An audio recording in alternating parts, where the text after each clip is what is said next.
Bonjour, bienvenue sur la chaîne Mieux vivre pour soi et pour les autres. Je vais vous faire un autre petit retour d'expérience après un long combat contre le cancer. Voilà, donc avant que je ne commence, je vous invite à vous abonner, à cocher à cliquer sur la cloche de notification afin de recevoir d'autres petites vidéos qui me permettent de partager avec vous mon retour d'expérience, mes petites astuces et les conseils qui m'ont été donnés et que parfois j'ai appliqués tant bien que mal. Voilà, aujourd'hui je vais vous parler du pamplemousse. C'est un très bon fruit, hein, très agréable, frais. Mais durant mon parcours de soins, il m'avait été déconseillé de consommer du pamplemousse.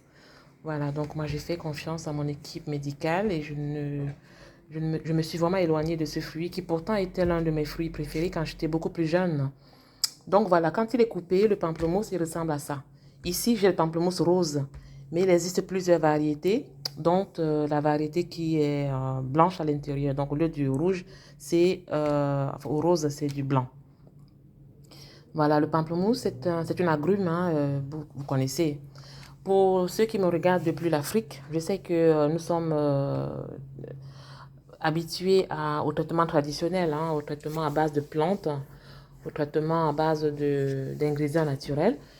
Il faut toujours, quand vous êtes vraiment en soins, quand les maladies très lourdes, il faut toujours demander la composition des produits qui vous sont donnés.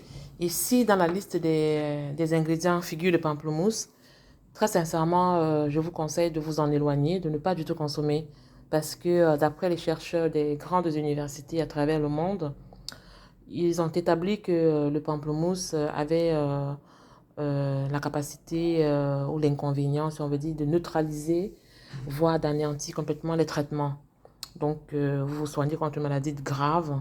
En consommant le pamplemousse, ça annule tout. Donc, le médicament ne fait pas effet, en fait. Donc, vraiment, s'en éloigner du mieux que vous pouvez.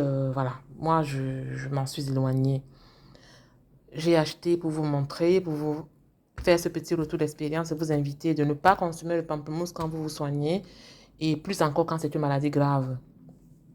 Peu importe le temps que dure le traitement, éloignez-vous du pamplemousse. Il a beau être très bon, délicieux, frais, tout ce que vous voulez, mais éloignez-vous. Voilà pour cette petite vidéo de retour d'expérience. Faites-moi part de vos commentaires ou de vos avis pardon, en commentaire.